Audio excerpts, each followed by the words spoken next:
On July 11, 1944, a German Feldwebel named Kurt Brandt crouched behind a hedgerow outside the village of Saint-Jean-de-Day in Normandy and watched an American rifle platoon through a gap in the bocage. He had been watching them for almost 4 minutes. In those 4 minutes, a German sniper, positioned 40 meters to Brandt's left, had put a bullet through the head of the American lieutenant leading the platoon. Brandt had seen the officer drop.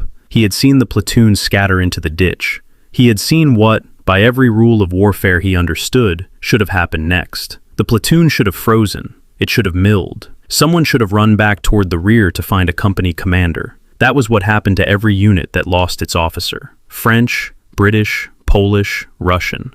The head comes off, and the body stops. But this platoon did something Brandt had never seen before. Within 30 seconds, a staff sergeant, Brandt could not know his name was Gerald Henley, 23, from Terre Haute, Indiana, stepped into the dead lieutenant's position. He did not hesitate. He did not call for instructions. He hand-signaled 2 men forward, pointed a third toward the hedgerow on the right flank, and began moving the platoon in a wide arc around the sniper's position. The squad moved faster now, not slower, faster, as if the loss of the officer had removed something heavy from the machine rather than something essential. And Brandt, a 12-year veteran of the Wehrmacht who had fought in Poland, France, and the Eastern Front, wrote something that night in a letter to his wife that he never mailed. He wrote that the Americans did not seem to need their officers. He wrote that killing their leaders did not break them. And he wrote a sentence that, if he had known it, captured the central mystery that German soldiers across the entire Western Front were trying to understand in the summer of 1944. He wrote,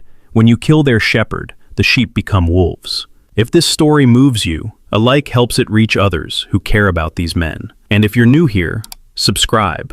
Brandt was not the only German soldier puzzled by what he was seeing. Across Normandy, from the hedgerows of the Cotentin Peninsula to the rubble of St. Lo, German after-action reports from June and July of 1944 began noting the same phenomenon with something close to disbelief. German tactical doctrine, arguably the most sophisticated in the world at that time, was built on a specific assumption about how armies work.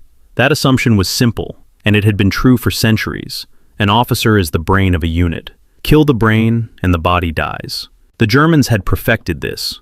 Their snipers were trained to identify officers by the way they carried themselves, the ones who looked at maps, who pointed, who stood slightly apart. Their machine gunners were taught to sweep fire across command groups first. Their mortar crews prioritized positions where radio antennas clustered. The logic was clean and proven.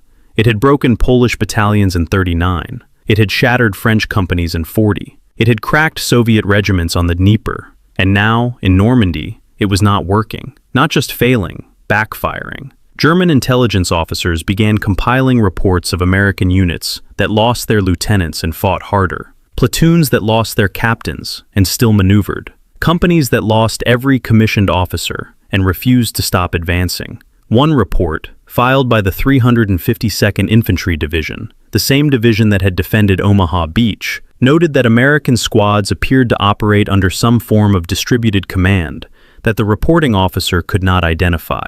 He used a phrase that would have been unthinkable in the German army. He said the Americans seemed to have officers hidden inside every rank. That phrase, officers hidden inside every rank, is the key to everything that follows.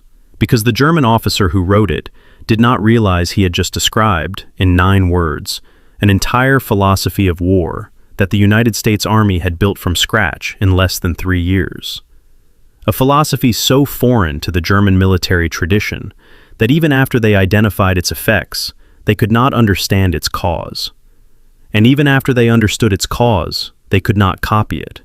The reason they could not copy it had nothing to do with tactics. It had nothing to do with weapons. It had to do with something buried so deep in the structure of the Wehrmacht that no general could fix it and no order could change it. But before we get to what the Germans could not copy, we need to understand what they were looking at. And that story starts not in Normandy, but in a place called Fort Benning, Georgia, 18 months before D-Day, in a classroom where a former shoe salesman from Ohio was learning how to read a map. In January of 1943, a 24-year-old corporal named Raymond Zussman stood in a line of 204 men outside a clapboard barracks at Fort Benning, Georgia. 6 months earlier, Zusman had been selling shoes at a department store in Hamtramck, Michigan, a Polish neighborhood wedged inside Detroit, where his parents had settled after leaving Russia. He had been drafted, sent to basic training, and then, because he scored in the top bracket on the Army General Classification test, offered something that no army in Europe would have offered a man like him: a chance to become an officer. The program was called Officer Candidate School. The men who survived it were called 90-day wonders, because in roughly 90 days, the United States Army took enlisted men with no military pedigree, no family connections, no university degree in many cases, and turned them into second lieutenants. The term was a joke. It was also, as the Germans would discover, a profound underestimation of what the program actually produced. Here is what mattered about OCS, and here is what you need to remember, because this detail will change the meaning of everything you see later. OCS did not simply train officers. It did something far more dangerous to any army fighting against it. It made the line between officer and enlisted man disappear. In the German Wehrmacht, that line was a wall. The German officer corps was, by tradition and by design, a separate caste. To become an officer, a German soldier needed the Abitur, the equivalent of a university entrance diploma. He needed to pass a selection board of officers and psychiatrists. He needed the approval of his regimental commander. And even then, the path was barred to most non-commissioned officers in peacetime, because the officer corps was, and there is no softer way to say this, immensely class-conscious. A Feldwebel could spend 20 years leading men in combat and never cross the line into the officer ranks. Not because he lacked ability, because the system did not allow it. The American Army in 1941 looked at that line and erased it. Between July of 41 and the end of the war, over 100,000 enlisted men walked into OCS classrooms at Fort Benning and Fort Sill and a half dozen other installations. They were former truck drivers and accountants, and high school teachers and, in Raymond Zussman's case, shoe salesmen. They sat in classrooms for 17 weeks. They learned to read contour maps and call artillery fire, and plan a platoon assault, and write a 5-paragraph field order. 2 out of 3 made it through. The ones who failed went back to their units as privates, but they went back knowing how an officer thinks. And that is the detail that matters, because in the German army, knowledge flowed downward. An officer decided, an NCO executed, a private followed. If the officer fell, the NCO could continue the plan, but only the plan that had already been made. The NCO had been trained to fight inside a framework. He had not been trained to build one. In the American Army, knowledge bled sideways. The sergeant in a rifle squad might be a man who had washed out of OCS and come back to the line knowing how to read a terrain map as well as any lieutenant. The corporal next to him might be a man who had been offered OCS and turned it down because he preferred to stay with his squad. The private on the BAR might be a man who had scored 130 on the classification test, higher than most officers, and simply hadn't been selected yet. This meant something that no German doctrine had prepared for. It meant that in an American rifle squad of 12 men, there was not one leader. There were layers. The staff sergeant led. The sergeant was his shadow, trained to take over without a pause. Below them, every man in the squad had been trained not just to follow orders, but to understand the purpose behind them.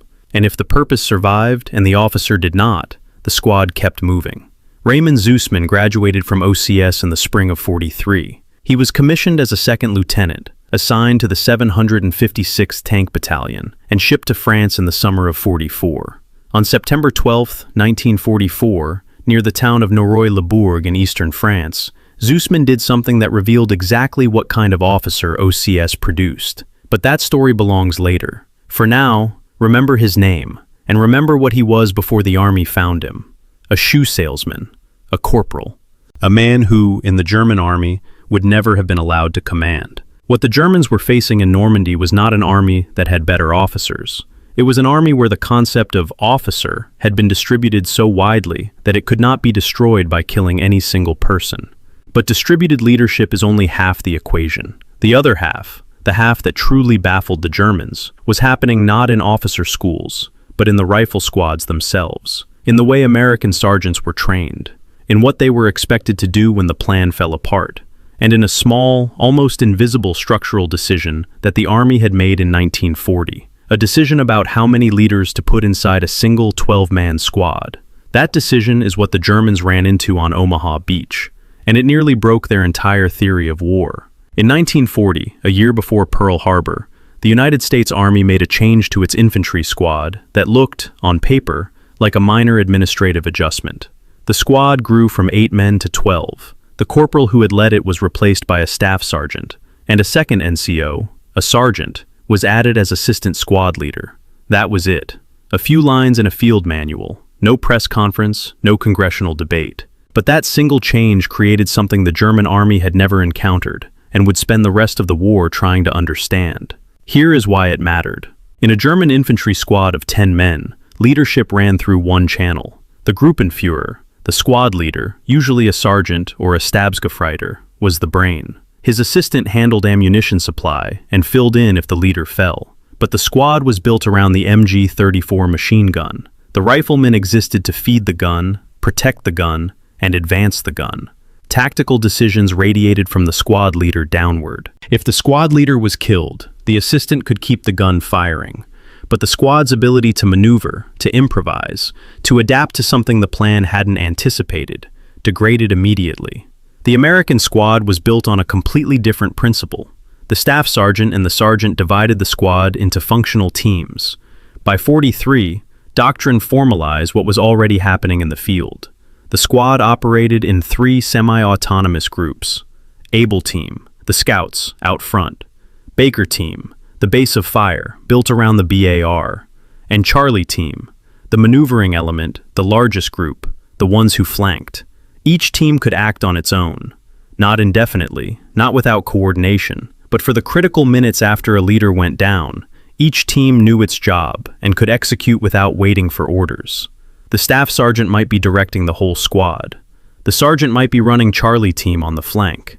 If the staff sergeant was killed, the sergeant took over, and the senior man in Charlie Team took the sergeant's role. If both NCOs went down, the BAR man in Baker Team, usually the most experienced private, kept firing, and the scouts in Able Team kept scouting. The Germans had nothing like this, not because they lacked tactical sophistication. In many ways, German small unit tactics were the best in the world, but because the German system concentrated decision-making in officers and squad leaders by design. The American system distributed it by design, and the difference between those two philosophies showed up most clearly in the one place where officers died fastest: Omaha Beach. June 6, 1944, 6:30 in the morning. The German defenders of the 352nd Infantry Division had prepared for this moment with Prussian precision. Their machine guns were sighted to create interlocking fields of fire across every meter of sand.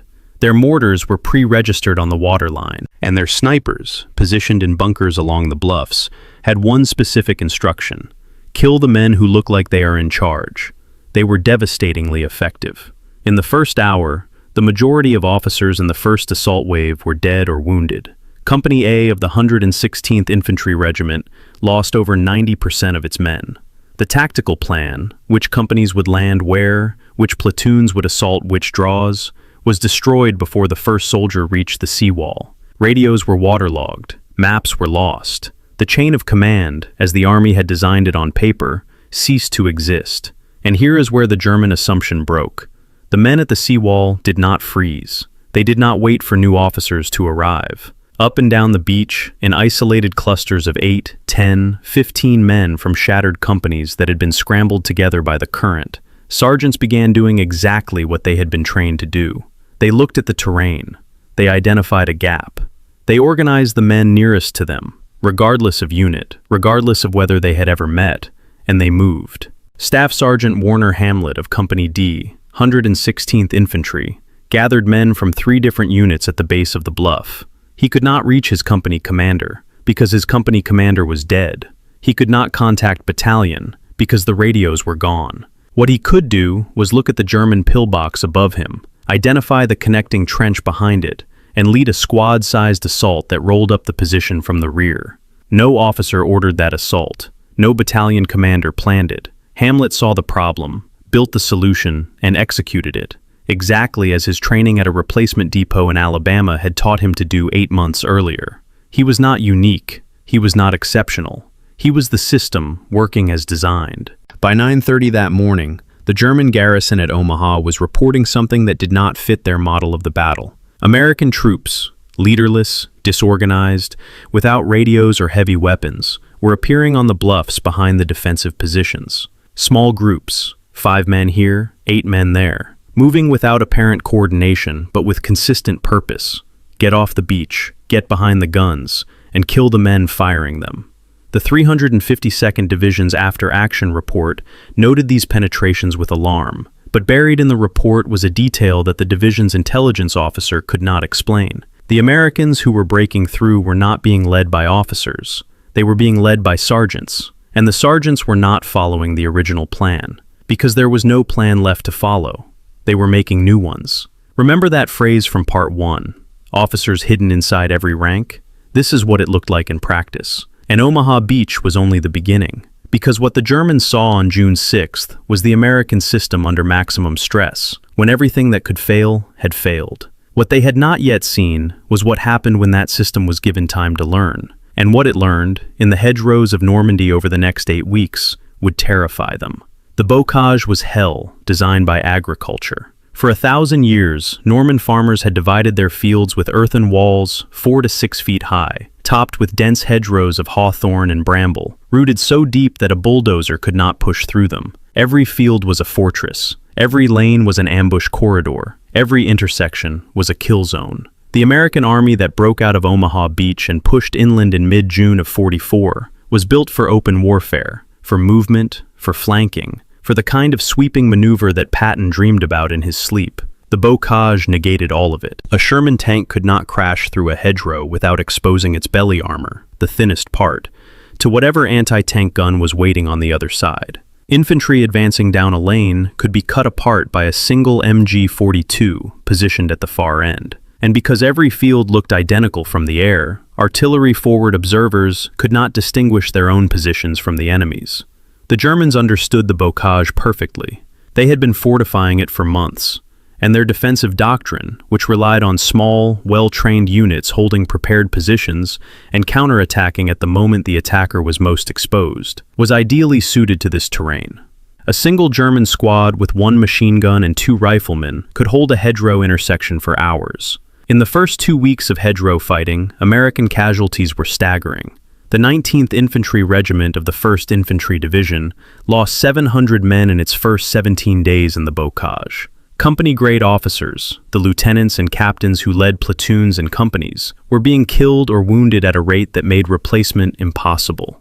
A rifle company that landed on D-Day with 6 officers might have one left by the end of June, and that one was frequently a man who had been a sergeant 72 hours earlier. This is the moment where the German assumption should have been confirmed. This is where, by every principle the Wehrmacht understood, the American advance should have collapsed into disorganized chaos. Their officers were gone. Their plans were useless. Their tactics, designed for open ground, did not work. By every measure the German army used to predict an enemy's breaking point, the American infantry in the bocage should have broken. Instead, something happened that German commanders along the front began reporting with increasing frequency and increasing unease. The American squads were adapting, not at the division level, not because some general in a chateau 30 miles behind the lines had issued a new tactical directive. The adaptation was happening at the bottom, squad by squad, sergeant by sergeant, field by field. Here is what that looked like. A staff sergeant whose name has been lost to the records. He is identified only as the squad leader of a unit in the 29th Division, sometime in late June. Tried 4 different methods to cross a single hedgerow field in one afternoon. The first was a frontal assault down the lane, 2 men killed. The second was a flanking movement through the adjacent field, 1 man wounded when the flanking team hit the same problem in the next hedgerow. The third was a coordinated move with a Sherman. The tank pushed through the hedgerow and was immediately hit by a Panzerfaust. The fourth attempt worked. The sergeant had a BAR man lay suppressive fire at the base of the far hedgerow, not to kill anyone, but to keep the German machine gunner's head down for 45 seconds. During those 45 seconds, 2 riflemen crept along the inside edge of the side hedgerow, reached the corner, and threw grenades over the top and into the German position. The squad then moved through the gap the grenades had created. No field manual described that technique. No officer designed it. A 23-year-old sergeant figured it out because 4 men had been hit, and he needed to find a way that did not kill a 5th. And here's the part that baffled the Germans. That sergeant's technique did not stay with his squad. Within days, variations of it were appearing across the 29th Division's front. Not because headquarters had published a bulletin, although eventually it would, but because American NCOs talked to each other. When squads rotated off the line, their sergeants compared notes. What worked? What killed people? Which hedgerow configurations required which approach? Knowledge moved laterally, from sergeant to sergeant, from squad to squad, at a speed that the German chain of command, with its vertical flow of information from officer to officer, could not match. By mid-July, less than 6 weeks after D-Day, American infantry squads in the Bocage had developed a repertoire of hedgerow crossing techniques so varied that German defenders could not predict which one would be used on any given field. Every attack was slightly different, because every sergeant was solving the problem with his own variation. The Germans, defending the same terrain with the same doctrine, were fighting the same way in the third week as they had in the first. This was not because German soldiers were less intelligent or less brave. It was because their system processed innovation differently. In the Wehrmacht, a new technique had to be observed, reported up the chain, evaluated by officers, formalized into a directive, and distributed back down. In the American Army, a new technique had to survive one hedgerow. If the sergeant who invented it was still alive when his squad reached the other side, it worked. And by nightfall, 3 other sergeants had heard about it. The speed of this bottom-up adaptation created a compounding problem for the German defense. Every week, the Americans were better at crossing hedgerows. Every week, the cost of holding each field rose for the defenders. The Germans were not losing because they were outgunned. In the Bocage, firepower advantages largely disappeared. They were losing because the American army was learning faster than they were. And the learning was happening in a place the German command structure could not reach, in the conversations between sergeants in foxholes after dark. But the Bocage, brutal as it was still a limited theater. The true test, the one that would reveal the deepest layer of the American system, was coming. It would arrive on a freezing December morning in a forest called the Ardennes, when 3 German armies smashed through the American line and destroyed the chain of command across an 80-mile front. What happened next is the reason German generals, years after the war, still could not fully explain what they had fought against. December 16th, 1944, 5:30 in the morning, the Ardennes Forest. A German artillery barrage of over 1,600 guns opened fire simultaneously along an 80-mile front in eastern Belgium and Luxembourg. The shells hit American positions that had been quiet for weeks: rest areas, replacement depots, rear echelon command posts. The barrage was followed by 250,000 German troops in 20 divisions, including elite panzer units that had been refitting in secret for months. The offensive was called Wacht am Rhein, Watch on the Rhine. It was Hitler's final gamble, and its opening blow fell on the thinnest, weakest section of the entire Allied line. Holding that line were 2 American divisions. One, the 99th, was experienced but badly under strength. The other, the 106th, had been in combat for exactly 5 days. Within hours, the German assault did precisely what it was designed to do. It shattered the American chain of command. Communication lines were cut. Headquarters were overrun. Entire battalions were surrounded before they understood what was happening. The 106th Division lost 2 of its 3 regiments, nearly 7,000 men captured in one of the largest mass surrenders in American military history. Officers were killed, captured, or separated from their units across the entire front. By nightfall on December 16th, thousands of American soldiers were scattered through the frozen forest in groups of 5, 10, 20, without officers, without radios, without orders, and without any idea where the German advance had reached. By every rule the German command understood, this should have been the end. Not the end of the war, but the end of organized American resistance along the breakthrough corridor. The German plan assumed that once the command structure was destroyed, the American units would do what shattered units always did: surrender, scatter, or freeze in place. Kampfgruppe Piper, the armored spearhead of the 6th SS Panzer Army, was expected to reach the Meuse River bridges within 48 hours. Piper never reached the Meuse, and the reason he did not is the reason this story exists. Because those scattered American soldiers, the ones without officers, without orders, without a plan, did not scatter. They coalesced, not into the units they had belonged to. Those units no longer existed. They coalesced into something the German army had no word for. Improvised combat teams built from the debris of a dozen broken formations, organized not by rank or unit assignment, but by whoever was present and whoever was willing to lead. And the men who were willing to lead were, almost without exception, sergeants. Along the northern shoulder of the German penetration, near a ridge called Elsenborn, American defenders held a position that the German timetable required them to abandon within hours. They held it for days. The defense was not organized by a general. It was organized by company commanders and platoon sergeants who looked at the ground, identified the high points, and refused to leave them. When company commanders fell, platoon sergeants took over. When platoon sergeants fell, squad leaders took over. The position held because at every level, someone was trained to step up, and the man below him was trained to let him. Further south, where the breakthrough was deepest, the situation was more chaotic, and the American response more revealing. Retreating soldiers from the 106th, the 28th, and the 110th Infantry met each other on frozen roads in the dark. They did not know each other. They did not share radio frequencies. Many had abandoned equipment. Some had no weapons. What happened next is documented in dozens of after-action reports, and the pattern is always the same. A sergeant, sometimes a staff sergeant, sometimes a tech sergeant, occasionally a buck sergeant barely older than the privates around him, would stop at a crossroads, a farmhouse, a bridge. He would look at the men streaming past and begin pulling them aside, not by unit, not by specialty, by availability. You, can you still fire a rifle? Good. You, do you have ammunition? Share it. You three, take that ditch and cover the road from the east. Everyone else, dig in. These improvised positions, thrown together by NCOs who had never met the men they were commanding, became the friction that slowed and ultimately stopped the German advance at dozens of critical points. Not one of them was ordered by a higher headquarters. Not one of them appeared in any operational plan.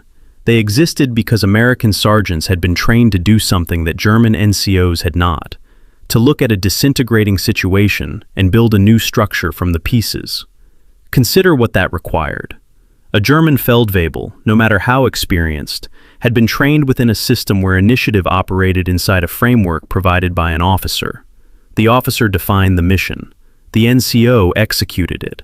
If the officer was gone and the mission was obsolete, as it was across the entire Ardennes front on December 16th, the Feldwebel had no doctrinal basis for creating a new mission on his own. He could fight, he could defend, he could retreat in good order. But the act of standing at a crossroads, collecting strangers, assigning them positions, and deciding, without any guidance from above, that this crossroads would be held, that was an officer's decision. And the Feldwebel was not an officer. The system had spent his entire career making sure he understood the difference. The American sergeant had no such limitation, not because he was braver, not because he was smarter, but because the system he came from had never told him that leadership was someone else's job. He had been trained to lead his squad. He had been trained to take over the platoon, and if there was no platoon left, he had been trained to build one from whatever was available. This is the third layer of the answer, the one that goes deeper than squad structure, deeper than OCS. The American system did not just distribute leadership. It distributed the authority to create new units from nothing. And that authority lived in the NCO Corps. But there is a fourth layer still, a layer the Germans glimpsed only in the last months of the war, when they interrogated captured American sergeants and discovered something about their training that no intelligence report had prepared them for. Something about what happened inside a classroom at Fort Benning that had nothing to do with tactics. It had to do with a question, and the question was the most dangerous weapon the American Army ever built. In the summer of 1942, the infantry school at Fort Benning, Georgia, was processing more human beings than any educational institution in the history of the world.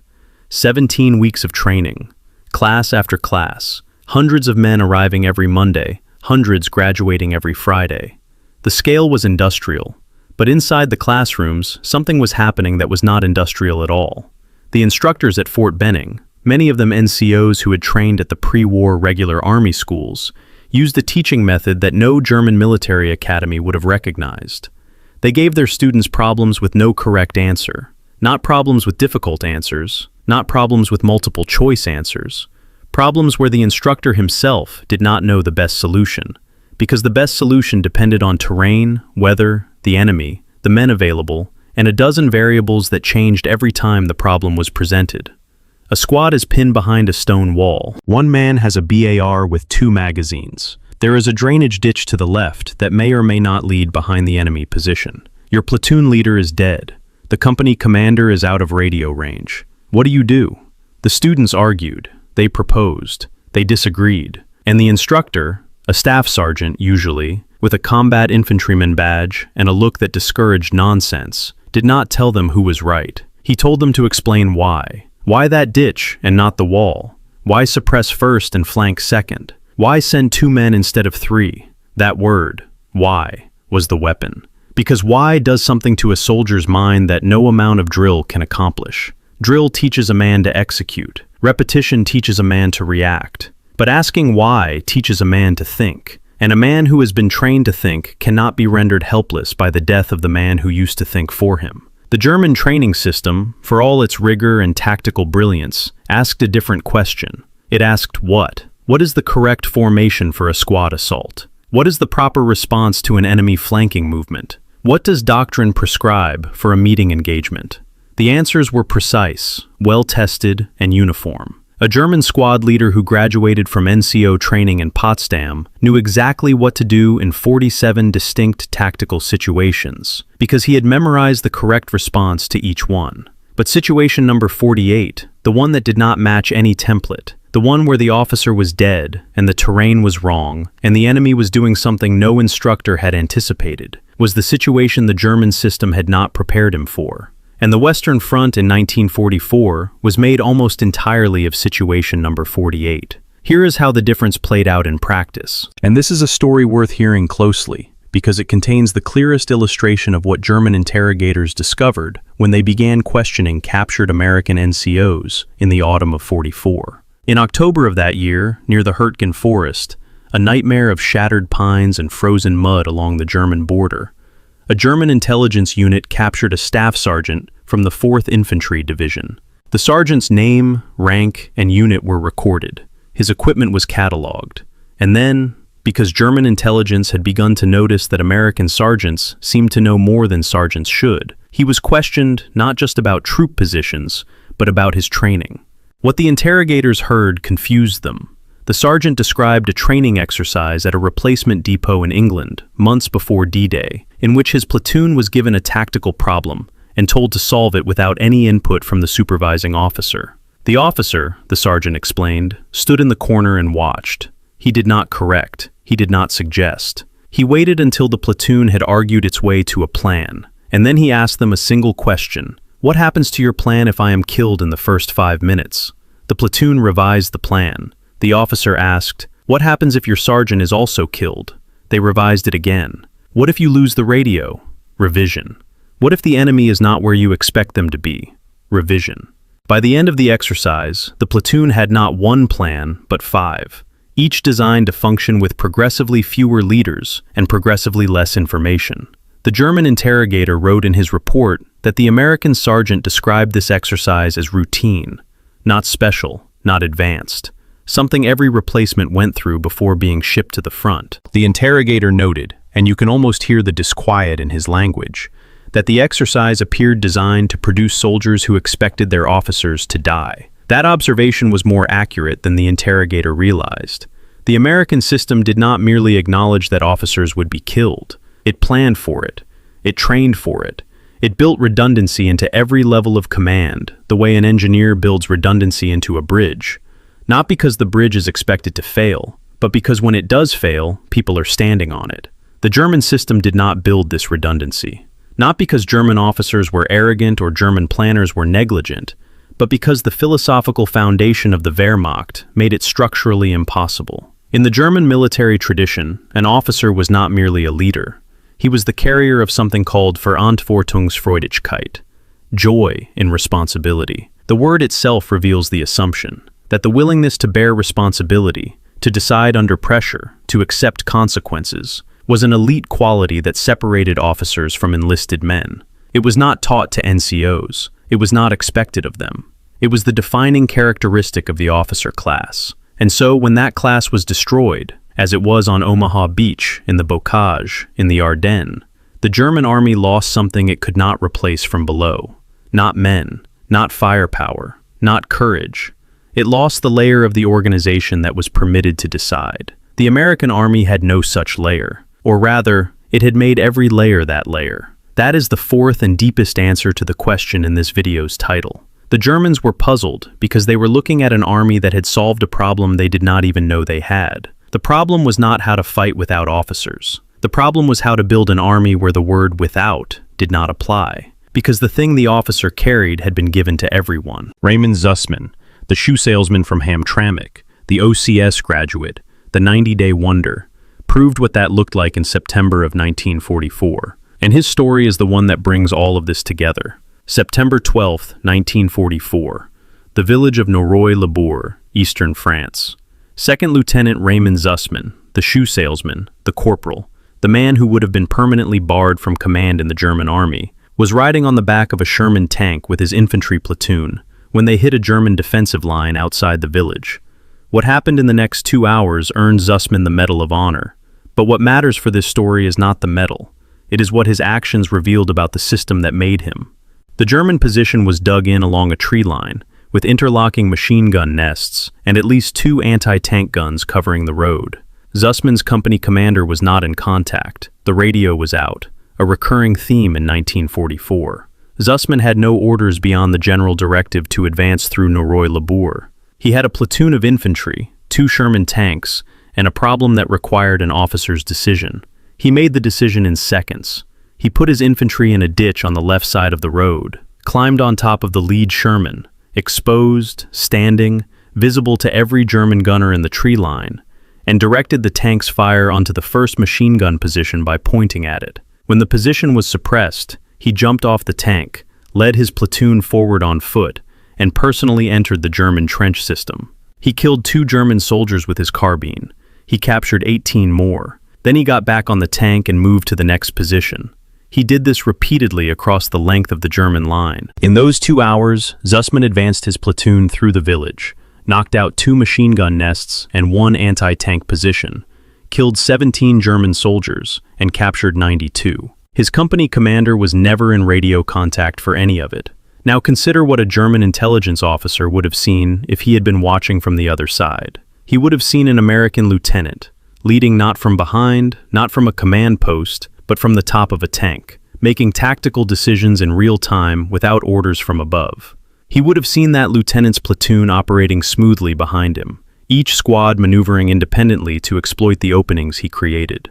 He would have seen the squads functioning without direct supervision, because their sergeants knew what to do without being told. And if that German officer had then looked up Zussman's personnel file, if he had discovered that this lieutenant had been a corporal 18 months earlier, a shoe salesman 6 months before that, he would have confronted the full weight of what the American system had built. An army where a shoe salesman could become a combat officer in 90 days. An army where that officer's sergeants could replace him if he fell. An army where those sergeants' privates had been trained to understand why they were doing what they were doing, not just what to do. Raymond Zussman did not survive the war. On September 21st, 1944, 9 days after Norroy-le-Bourg, he was killed by a German sniper near the town of Radon-et-Chapendu. He was 26 years old. His Medal of Honor was awarded posthumously. In the German army, his death would have mattered more. Not because the Germans valued their officers less. They valued them enormously, perhaps too much, but because the German system was built on irreplaceable men. When an experienced German lieutenant fell, the unit felt it immediately. The Feldwebel who stepped up could keep the men fighting, but the tactical creativity, the authority to rewrite the plan, the confidence to make a decision that contradicted the last order, those things had left with the officer. They were qualities the system reserved for a caste, and the caste was dying. By the winter of '44, German officer casualties on the Western Front were catastrophic. Divisions that had crossed into France with full complements of experienced officers were now being led by men who, in peacetime, would never have been permitted near a command. The Wehrmacht had begun promoting NCOs to officer rank out of desperation, doing in defeat what the American army had done by design from the start. But there was a difference. The Americans had built a system around the assumption that anyone could lead. The Germans were forcing men into roles the system had spent their careers telling them they were not qualified for. The result was visible on every battlefield.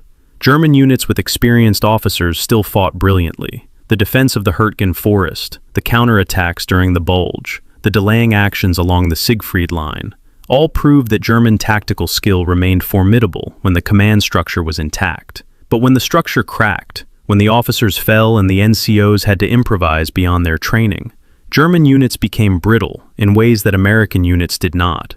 An American infantry company that lost its captain in the morning could be attacking a fortified position by the afternoon under its first sergeant. A German company that lost its Hauptmann might hold its position, but the counterattack, the creative response, the decision to shift the defense to a better piece of ground 200 meters to the east, those required an officer, and the officer was dead. This asymmetry, invisible on paper, devastating in practice, compounded over months. By March of '45, when American forces were crossing the Rhine, German defenders along the river reported the same phenomenon that Kurt Brandt had noticed in the hedgerows of Normandy 8 months earlier. American units that took casualties did not slow down. They reorganized on the move.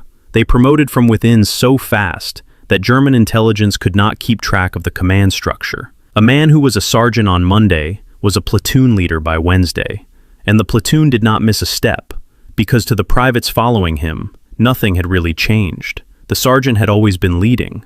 Now he was just doing it with a different title. The Germans had a word for what they were witnessing. They called it unheimlich, uncanny, because an army that does not weaken when you cut off its head is not behaving the way armies are supposed to behave. But there was one more thing the Germans never learned. Something about what happened after the war, when American NCOs went home. Something that explains not just how the system worked, but why it existed in the first place. Kurt Brandt, the Feldwebel who watched an American platoon reorganize itself in 30 seconds outside Saint-Jean-de-Dié, survived the war. He was captured by the British near Hamburg in May of 1945 and spent 14 months in a prisoner of war camp in Yorkshire before being released in the summer of '46. He returned to his hometown of Kassel, which had been 80% destroyed by Allied bombing. He found work as a bricklayer, rebuilding the city he had left as a soldier. In 1951, a German journalist conducting interviews with former Wehrmacht soldiers for a newspaper series about the Western Front sat down with Brandt in a cafe near the Hauptbahnhof. The journalist asked what had surprised him most about the Americans. Brandt's answer took up less than 2 lines in the published article, but it said everything. He said, "We could not understand it. We would kill their officers, and instead of stopping, they would get faster. It was as if we were doing them a favor. Doing them a favor." From a man who had fought across 4 countries and 3 fronts, that sentence carried the quiet weight of total bewilderment. He was not being sarcastic. He was stating what he had seen. And what he had seen was an army that had been engineered, consciously, deliberately, from the first day of basic training to the last hedgerow in Bavaria, to treat the loss of a leader not as a catastrophe, but as a transition so smooth, so rehearsed, so deeply embedded in the culture of every squad and platoon that the enemy could not detect the seam. The German army never solved this puzzle, not during the war and not in the decades of military analysis that followed. German staff college studies in the 1950s examined American small unit performance in Normandy, the Bulge, and the Rhineland, and repeatedly returned to the same conclusion. The American system should not have worked. It violated fundamental principles of military command. It placed authority in the hands of men who, by German standards, were not qualified to hold it. It relied on initiative from soldiers who had been in uniform for less than 2 years. And yet, it worked. Not in spite of those things, but because of them. Because the Americans had understood something that the Germans, with their centuries of military tradition, their Kriegsakademie, their Auftragstaktik, their Verantwortungsfreudigkeit, had never grasped. They understood that leadership is not a rank. It is not a diploma. It is not a class. It is a skill. And like any skill, it can be taught to anyone willing to learn it. A shoe salesman from Michigan, a farm boy from Indiana, a clerk from Ohio. Give them the training, give them the authority, give them the expectation that they will lead, and they will lead. Raymond Zussman, the shoe salesman who became a lieutenant, who became a Medal of Honor recipient, is buried at the Epinal American Cemetery in the Vosges Mountains of eastern France. Row 8, grave 44. He was 26 when a sniper's bullet found him, 9 days after the battle that defined his life. He never went back to Hamtramck. He never sold another pair of shoes. But the system that made him, the system that found a leader inside a corporal and gave that leader a commission and a platoon, that system survived him. It is still the backbone of the United States Army today. Staff Sergeant Gerald Henley, the man Kurt Brandt watched take over the platoon in 30 seconds, survived the war and returned to Terre Haute. He married a woman named Dorothy in 1946. He worked for the post office for 31 years. He never spoke about the hedgerows. When his son asked him, decades later, what he had done in the war, Henley said, "I did what the man next to me needed me to do." That sentence is the answer to this video's title. The Germans were puzzled because they were looking at an army where every man had been trained to be the man next to him, where leadership was not a pyramid with one man at the top, but a web, where every thread could carry the weight if the others broke, where killing the officer did not remove the brain from the body, because the brain had been copied into every limb. The Germans could not copy this, not because they lacked intelligence or discipline or courage. They had all three in abundance, but because copying it would have required them to dismantle the oldest and most sacred wall in their military tradition, the wall between the men who decide and the men who obey. And that wall was not built from doctrine. It was built from culture, from class, from centuries of a belief that leadership is a birthright, not a skill to be distributed like ammunition. The Americans had no such wall, or rather, they had torn it down in 1941 in a clapboard barracks at Fort Benning, when they told a shoe salesman from Michigan that he could be an officer. And in doing so, they built the most resilient army the modern world had ever seen. An army that did not merely survive the loss of its leaders, an army that was designed for it. When you kill the shepherd, the sheep become wolves. The Germans never figured out why. Now you know. Thank you for spending these minutes with these men. If this story reached you, a like is the single best way to help it find others who care about this history. If you are not subscribed, now is a good time, and the bell ensures you never miss one of these. I would love to hear where you are watching from today. And if someone in your family served in the Second World War, a father, a grandfather, an uncle, a neighbor you grew up hearing stories from, tell me about them in the comments. Every one of those men carried a story like the ones you just heard. Most of them never told it. This is how we make sure they are not forgotten.